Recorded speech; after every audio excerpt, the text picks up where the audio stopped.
Welcome back to the show. This is the Vantage Point radio program.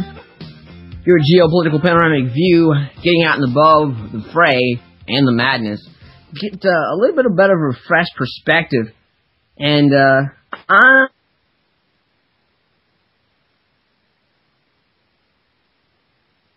on the show, U.S. debt ceiling fight worries creditors in India, China. Now, when I had the article, guess what? Wait. Let's see here. Actually, there are various articles here on this, but another one here from Wall Street Cheat Sheet. As talk of U.S. default gains traction, Fitch and China say up yours. I found about 5 articles today dealing with this here. It says, a temporary default or an allowance of delaying interest payments on government debt creditors for a short period of time would be a major mistake for U.S. regulators, according to Chinese banking advisors. You better pay up, fools. We don't give a damn. Li Daoqi, an advisor to the Chinese Central Bank, said of a temporary default, quote, I think there is a risk that U.S. debt default may happen. The result will be very serious, and I really hope that they would stop playing with fire. It says playing with fire is really what lawmakers are doing in the consideration of using default as a means to get government spending cuts underway. Considering what the United States government has built in goodwill, having never in its history allowed default on federally sponsored debt, and the presence of a AAA sovereign rating from agencies such as Fitch and Moody's, the answer may be yes. It says Fitch Ratings is on accord with this point, and has threatened to lower. You know, Fitch gets on my nerves because Fitch Ratings has been, basically threatening the U.S. government. We'll lower your rating. We'll lower it. We will. We'll do it. We'll triple dog dare you. We'll do it. Like, when are they going to do it? I mean, honestly, there may be some, ramifications, repercussions in doing it. But if they're going to do it, just get it over already. But here's the idea, Popeye, is that they would just say, we're just not going to pay for a temporary amount of time and beg and plead and cry to Oman, Saudi Arabia, China, India, etc., etc. Look how far the mighty has fallen. Oh, dude. How about the fact that China wants to open up their own city inside, I think it's Utah. It's something like 50 square miles. This company, I assume that they own the property now, and they want to pretty much erect their own little city. But the company that has this property is owned by the government of China. So it's, in effect, its own little sovereign 50 square miles Chinese city inside the United States territory. But don't mind that. Let's pay attention to, Justin Bieber or whatever else happens to be on TV. This country's going to hell in a handbasket, Mike. I mean, it is. I was talking to some of my relatives today, and I was telling them about, this idea of a temporary default, because I've heard a lot of economists weighing in on this on various articles, about 5 or 6 articles I've seen, and I haven't heard of this. It wasn't on TV. And if it's not on TV, then it doesn't exist. It didn't happen if Fox News, MSNBC, or CNN didn't discuss it. Yeah, and of course, someone like myself and you and others and listeners go through a lot of trouble to find these articles and to bring them to light. Because, like I said, they are sometimes found on USA Today and such, but it's like page 30, or some website. Like I found this one on Christian Post. U.S. debt ceiling fight worries creditors in India and China. And they're not going for this so-called temporary default. And the default is default. I mean, technically, they've already... Dude, if you or I default on a loan, they don't care hey, look, you stop paying I'm only going to stop paying it for a year. I promise, next year, I'll start paying it. I totally promise. You think you could do that on a student loan? Apparently not. Apparently the Department of Education sends a SWAT team to your house. Why does the Department of Education have a SWAT team? Why do they have police? Yeah.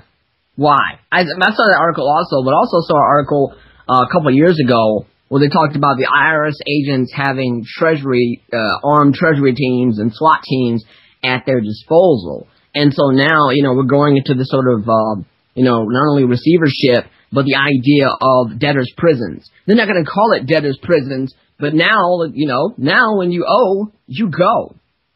Yeah, luckily, and it's not luckily, when I had a student loan, and when my mom had passed away, she had left us a little bit of insurance money, which really wasn't much, but she said to me, look, you'll have just about enough to pay your loan off. I think you should, pay your loan off. At least I can, that's the last thing I can give you is like freedom. And I did just what she told me to do. And I can tell you, I had a lot of people, I would have bought this, I would have bought that. And I said, yeah, and I'd still be a slave to the government because I had a state student loan, from the state of New Jersey. And instead, now I have a piece of paper from the state of New Jersey that says I paid that student loan off. And you better hold on to that piece of paper. Oh, dude, that thing's in my fire safe. It's in with my important records in my fire safe. It's been there since I got that thing about, Mom's been gone about 8 years now. Yeah, I've had it 8 years. And I won't get rid of that. It's one of those documents I'll keep till the day I die. No, because the important part about this, Popeye, is that now, in the age of the, neo-robber baron types now, if you don't have your paperwork, they can come back and just say anything. Because they have the allure of respectability and authority. Just the allure. It doesn't really mean a damn thing, just the allure of it. And they can say anything, and the U.S. government now, is basically... And not only are they in the pocket, but they're following these people and creating regulations and adding giving these people subsidies, and they own us now. I'm surprised there hasn't been some sort of in the White House or elsewhere some sort of occult proceedings where they have now given all of the American people body, mind, and soul over to our creditors now. Well, that's what we are. We're collateral. The collateral and that is sold abroad for money is us. Absolutely. We're being sold as slaves.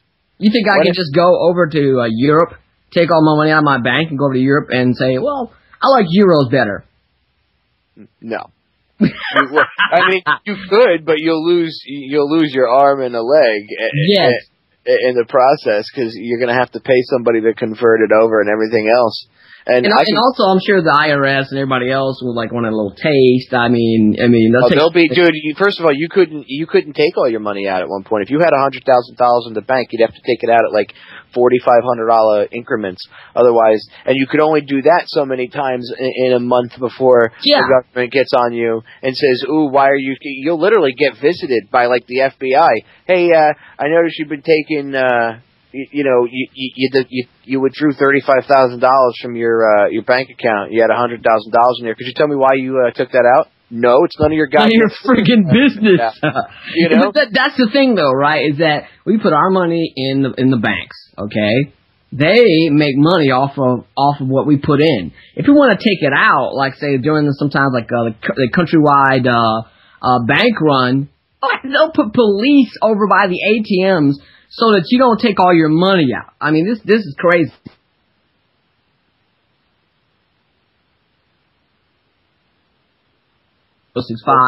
And the cops are the ones that get me, Mike. How do you be a cop? Like I said to you during one of the breaks, how does the cop knowingly take people's money like that? Well, how do you be a scumbag like that? Like, to any cops that are listening, how do you do what you do, dude? There's no more honor in what you do.